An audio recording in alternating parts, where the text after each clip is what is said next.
Good girl, Vita. Dad's going to be quick, okay? He just has to talk about Bitcoin real quickly. This is a very important video, folks. You're going to want to listen up to this one. I'm going to make my strongest argument I've ever made on this channel for what you need to be focusing on your cash flow maximization for. You have to ask yourself, why am I growing cash flow? Well, most people are growing their cash flow so that they can increase their choices in life. I never had the dream of being $100 million per year business executive or CEO. I never had the dream of having a large staff of personnel. Sounds like a lot of responsibility. Sounds terrifying. I just don't think that seems appealing. And maybe you're somewhat like me. Maybe you're just the type of person that's trying to understand money well enough to do what you want to do. I happen to be sitting in Prescott, Arizona. I'm looking out over a lake. You can see right there that I'm getting ready to throw the kayak in and enjoy this beautiful day. It's the middle of the week, okay? I'm able to go where I want, when I want, stay as long as I want, and I'm able to be selfish and generous, and I'm able to do all of that without worrying about price tags. And I feel that most people who come to my channel are similar. You're not looking for a solution to running a $100 million company either. You're just looking for a way to live your ideal lifestyle and have freedom of choice. And that's what cash flow does, okay? Now, how do I tie cash flow back into Bitcoin? Because the way you grow cash flow is to start with a little bit. You have to have $500 at a minimum to start building up your cash flow further. And the way you find $500 worth of cash flow is you budget. Get your cash flow cruncher. It's a free spreadsheet. If you're not using tools like mint.com, like Every Dollar from Dave Ramsey, like the cash flow cruncher for free from VIP, and tracking your income and expenses every single month, there's a reason that you are not where you want to be financially. So that's step one. Step two is you build from that cash flow, 200 to 500, 500 to 1,000, 1,000 to 5,000, 5,000 to 10,000. And the way that we build cash flow is we minimize our expenses and we build our income, okay? So we make more and we spend less. Now, if you're into Dave Ramsey, then you might love rice and beans. I am 42 years old. I gave up ramen and eating rice and beans every night when I left college. And so for me, spending less has sort of a best case, a maximum capability. And so I spend less on things like interest costs. So I love paying off debt, right? And in order to pay off debt, I have to have cash flow. But as I pay off debt, I grow my cash flow because I have less monthly expense and less future interest costs that I have to pay to the banks. Okay, you following along? Now, as far as the other side of cash flow maximization is earning more. Make more, spend less. Now, how do we make more? Well, we invest in new income streams. We invest in various business ventures. We invest in assets that pay us a monthly revenue, okay? Revenue producing assets. That's what we're looking for. Now, when you combine those two steps, you achieve what's called cash flow stacking. And cash flow stacking is what you need to achieve so that you have as much profit at the end of every single month that you can then put into Bitcoin, okay? Bitcoin, mark my words, and those words of many people at this point, I'm not saying anything new here, that Bitcoin is, you're going to look back on today and say, shoulda, woulda, coulda. I don't care, even if you're starting to put money in, you're going to say, I should have and would have, I should have put more in, I wish I would have, and I should have found a way that I could have. That's where I'm at. Now, since August, I've dumped $230,000 of my own money into Bitcoin. That's scary for me. It's a lot of money for me. I am not somebody that has so many millions of dollars laying around that that's nothing. I am a millionaire, but those dollars, for the most part, are tied up into assets.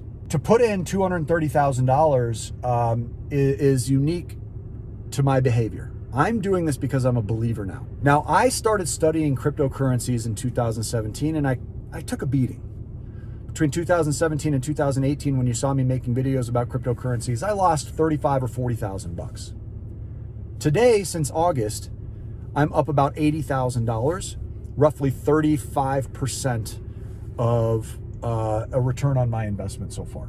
I'm happy with that, but I know where this is headed deep down inside of me. And I'm sure that you guys are going to be able to recognize the logic behind this when I share with you what I've been learning from the Winklevoss twins. Those are the guys that you might remember from Social Network. I'm a competitive racer, Div. I don't think you need to school me on the importance of getting there first. Thank you. From Michael Saylor, CEO of MicroStrategies, who's over $1 billion investor, watching what Elon Musk did recently by putting $1.5 billion of cash from Tesla into Bitcoin. You know, I'm really seeing the institutional influence, the institutional behaviors that are different from the 2017 surge in value. Now, if enough people say something's valuable, it is. Enough people have said the dollar's valuable, the dollar's garbage. So why do you look at a $100 bill and consider it valuable? We know where that's headed, right? You know that the dollar is headed for the garbage can soon. We're at $24 trillion in a deficit at this point. All we're doing is kicking the can down the road. You know that.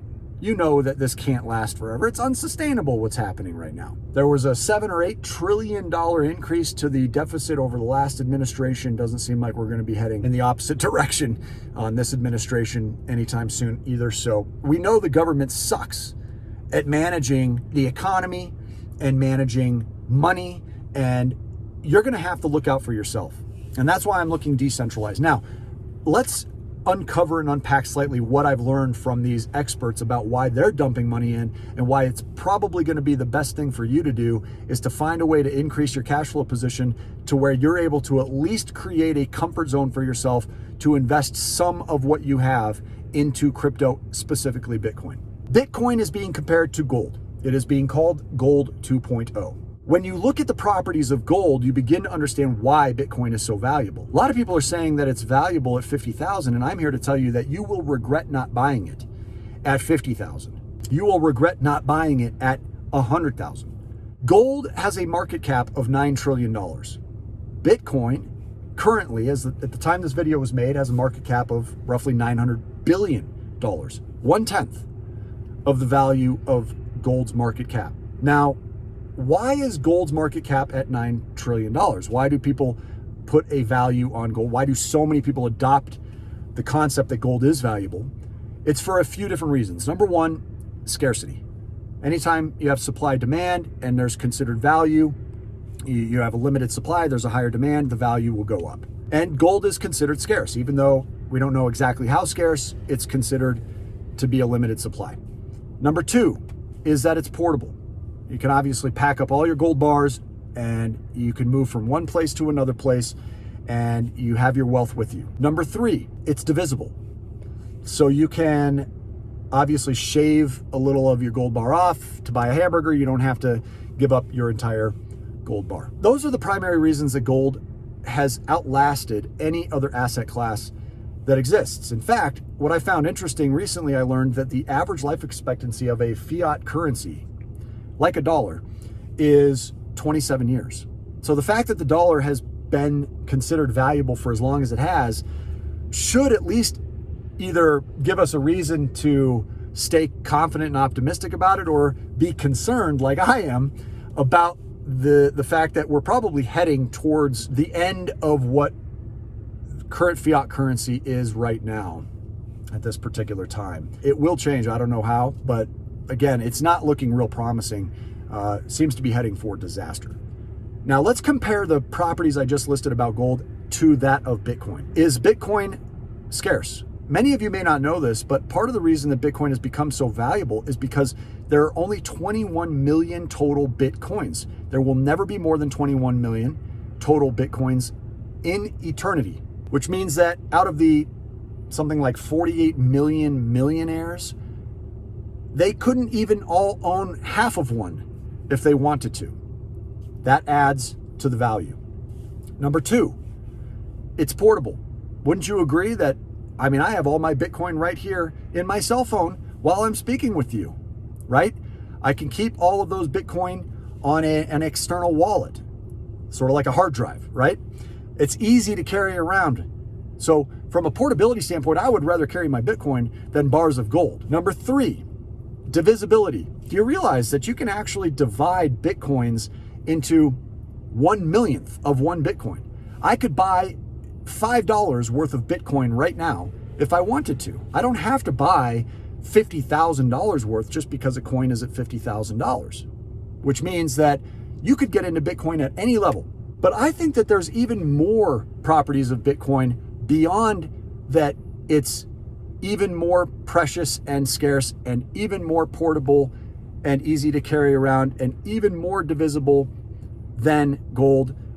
it also has liquidity. I can cash out of my Bitcoin through my exchange, which I use Coinbase. I know there are a number of exchanges. I'm not very familiar with them. I'm not here to try and promote any specific resources to you other than perhaps studying Michael Saylor, who I think is really leading the conversation and narrative around Bitcoin as far as bulls are concerned right now. But I use Coinbase and I could sell all my crypto right now. And I could transfer it into my bank and it would be there into shitcoin, the dollar, which is what people are liking to say about it at this point, anytime I need it. But soon, and already in the works, are companies that are lending against crypto. You would be able to leverage. You would never sell your cryptocurrencies, okay? When you look at the properties of, again, the liquidity and the scarcity and the portability and the divisibility, and you combine that with also it's impossible to be confiscated, unlike money, unlike gold. Somebody can rob me for my money. I can't be robbed without being scammed out of my cryptocurrencies. You know, somebody can't come up and steal it out of my pocket at night. As long as you're using safe hardware for your storage and you're protective over that storage, then your cryptos are safe. All of these factors combined with the institutional interests now realizing that they cannot gain better returns on their current cash positions and reserves than going out and putting this money into Bitcoin, you're starting to see why the market cap is considered peanuts of what it will eventually become at a $900 billion cap. When you have a market cap of 9 trillion for gold and you realize how much more valuable and